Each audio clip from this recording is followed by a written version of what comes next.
بسم اللہ الرحمن الرحیم۔ السلام علیکم۔ سب سے پہلے تو میں تمام مہمانان گرامی کا شکریہ ادا کروں گا۔ ہمارے صاحبزادہ جواد صاحب، ڈاکٹر مفتی نصر اللہ صاحب، ہمارے NCAT کے ڈپٹی ڈائریکٹر فیصل صاحب، جمعہ خان ویلفیئر آرگنائزیشن کے ہمارے ساتھی اختر نواز صاحب، اور جتنے بھی باقی میں اگر نام بھول گیا آپ کا ذکر کرنا تو مجھے معاف کیجیے گا۔ میں سب کا شکریہ ادا کروں گا کہ آج آپ نے عالمی یوم اطفال کے دن ہمارے ساتھ یہاں پہ شرکت کی اور یہ دن ہمارے ساتھ آپ نے منایا۔ میڈم اسپیشلی ہماری DEO ایجوکیشن فیمیل اور میڈم شگفتہ کا سب کا شکریہ ادا کرنا چاہوں گا۔ اچھا، یہ دن منانے سے پہلے ہم نے آپس میں تھوڑی سی گفتگو کی ڈپارٹمنٹ والوں نے، جیسا کہ ہمارا طریقہ کار ہوتا ہے، تو ہم نے جس طرح سوچا کہ بھئی پروگرام کرتے ہیں جس طرح عام طور پر ہوتے ہیں، اسکالسٹک قسم کی وہاں پہ تقریریں ہوں، علمی، ادبی اور قانونی قسم کی، تو پارٹیسپینٹ ہو، لیکن ہم نے ذرا سوچا کہ اس کے ساتھ ساتھ جو ہے ہم بچوں سے پرفارم کروائیں، بچوں کو اس پروگرام میں، چونکہ ان کے حوالے سے عالمی دن ہے تو ان کو ہم پارٹیسپیٹ کروائیں۔ تو یہ ہم نے پھر کوشش کی کہ بچوں پارٹیسپیٹ کریں۔ پتہ نہیں آپ لوگوں کو کس طرح لگا، مجھے تو بہت اچھا لگا، اور اسپیشل بچے تھے، تو ہم کوشش کرتے ہیں کہ یہ زیادہ سے زیادہ پرفارم کر سکیں۔ آئندہ بھی انشاءاللہ آپ لوگوں کے تعاون سے ہم کوشش کریں گے کہ بچے اس سے بہتر پرفارم کریں۔ ہمارے ٹیچرز جو ہیں، ہمارے ادارے کے پرنسپل صاحبان اور ٹیچرز، یہ بھی داد کے مستحق ہیں کہ یہ بھی بچوں کے ساتھ محنت کر رہے ہوتے ہیں، اور اس قسم کے پروگرام انہوں نے، یہ جس طرح اسکٹ ہو گیا ان کا، اور اسپیشلی شاہ جی جو ہمارے ہیں، فدا حسین شاہ صاحب جنہوں نے کروایا، ان کا بھی میں شکریہ ادا کرنا چاہتا ہوں۔ اور آئندہ بھی کوشش کریں گے کہ بچوں کے حوالے سے جو دن ہو تو اس میں زیادہ سے زیادہ بچوں کی پارٹیسپیشن ہو، کیونکہ وہ دن ہے ہی انہی کا۔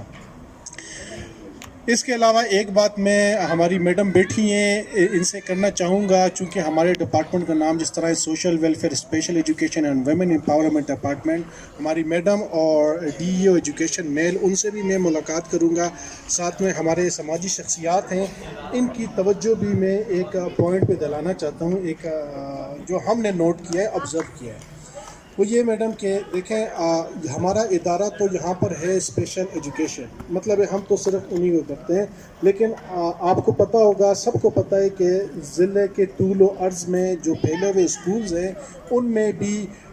ڈسیبل بچے، ڈفرینٹ ایبلٹیز کے بچے وہاں پر آپ کے پاس آتے ہیں، وہ انرولڈ ہوتے ہیں، کیونکہ وہ ان کی ایکسیس یہاں تک نہیں ہوتی۔ فار ایگزامپل بالاکوٹ یا اگی یا بٹل، تو وہ بچے یہاں پہ ڈیلی نہیں آ سکتے، تو وہ ان کے پاس جو اویلیبل ہوتا ہے آپ کے اسکولز ہوتے ہیں۔ تو وہاں پر ایک چیز جو ہم نے نوٹس کی ہے اپنے بچپن سے، اب تک بھی نوٹس کر رہے ہوتے ہیں، کہ جو ڈسیبل بچے ہوتے ہیں، دیکھیں اگر کسی کو ویژن کا پرابلم ہے تو اس کو کہتے ہیں کانیاں، ٹھیک ہے، کوئی پاؤں کا مسئلہ ہے تو اس کو کہتے ہیں منڈیا، اس طرح۔ تو یہ چیزیں ان کے ساتھ جو لقب ہوتے ہیں یا ان کو مخصوص نام دیے جاتے ہیں، یہ اسکول کے دوران سے ہی شروع ہو جاتے ہیں، تو بچے کی نفسیات پہ جو ہے نا بہت نیگیٹو اثرات پڑتے ہیں اس چیز کے، کہ آپ شروع میں ہی اس کو جو ہے نا آپ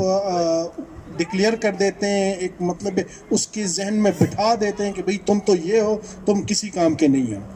تو ہم اپنے جو صاحبزادہ صاحب ہیں، جمعہ خان ویلفیئر آرگنائزیشن، باقی بھی جتنے، ان سے کہیں گے کہ سر ایک پروگرام آپ ڈیوائز کریں، ایک دن کی اورینٹیشن یا ورکشاپ، جس میں تمام اسکولوں کے، ہم میڈم آپ سے ریکویسٹ کریں گے، ہم DEO ایجوکیشن میل سے بھی ریکویسٹ کریں گے کہ ایک دن کی ورکشاپ ہو، اور ان کو ہم سینسٹائز کریں، پرنسپلز کو، ٹیچرز کو، کہ بھئی آپ کے پاس اگر کوئی ایسا بچہ جو داخل ہو جائے جس میں کسی بھی قسم کی ڈس ایبلٹی ہو، تو کائنڈلی آپ اسکول میں شعوری کوششیں کر کے، باقی ٹیچرز کے ساتھ مل کے، اس چیز کی آپ نے حوصلہ شکنی کرنی ہے، کہ وہ مخصوص اگر کوئی ڈسیبل بچہ ہے تو اس کو ٹانٹ کرنا یا اس کی مسلسل اس کو ٹارگٹ کرنا، اس کی بلکہ حوصلہ افزائی کرنی ہے تاکہ جو نگیٹیوٹی اس کے اندر ڈیولپ ہو تو وہ نہ ہونے پائے، بلکہ اس کی جو معذوری ہے اس کا اس کے راہ میں رکاوٹ نہ بنے۔ دیکھیں ہم اکثر سنتے ہیں کہ ہارتا وہ ہے جو ہار مان لیتا ہے، ایسی ہی بات ہے نا۔ دوسری دنیا کے اسباب اتنے اثر انداز نہیں ہوتے جتنا انسان کی اپنی سوچ ہوتی ہے، وہ تب ہارتا ہے جب ہار مان جاتا ہے۔ تو یہاں پر اس طرح ہوتا ہے کہ جب آپ کے کولیگز، پیئر گروپس، ٹیچر اگر ایک چیز کی حوصلہ افزائی کریں اور حوصلہ شکنی نہ کریں تو بچہ شروع میں ہی ہار مان جاتا ہے۔ جب اس کو آپ ڈسیبل بچہ ہے، آپ اس کو منڈیا، کانیا یا جس طرح بھی ہماری اسٹیریو ٹائپنگ ہے اس حوالے سے کریں، تو میں درخواست کروں گا میڈم آپ سے بھی، ہماری سماجی جو آرگنائزیشن ہیں، شخصیات ہیں، دردمند حضرات یہاں پہ بیٹھے ہیں، کہ ایک دن کا آپ ایک چھوٹا سا ایک اس طرح میٹیریل تیار کریں اور ایک دن کی کم از کم کوئی ورکشاپ آپ لوگ ارینج کریں ٹیچرز کے لیے۔ اس کے بہت زیادہ اثرات شاید نہ ہوں، انقلاب نہیں آئے گا، لیکن یہ ہوگا کہ بھئی ایک تھوڑا سا اس حوالے سے شعور بیدار ہوگا، کچھ لوگ شاید اس چیز کو سمجھیں اور شاید کچھ بچوں کی جو ہے نا وہ زندگیاں زیادہ بہتر انداز میں گزر سکیں۔ میں آپ لوگوں کا پھر شکریہ ادا کروں گا، آپ لوگوں نے اپنے مصروف وقت سے یہاں ٹائم نکالا، تمام مہمانان گرامی کا، ہمارے ٹیچرز کا، اور ہمارے بچے تو سمجھ نہیں سکتے، اسپیشل بچے ہیں، لیکن پھر بھی میں ان کا شکریہ ادا کروں گا کہ انہوں نے یہاں پہ پرفارم کیا۔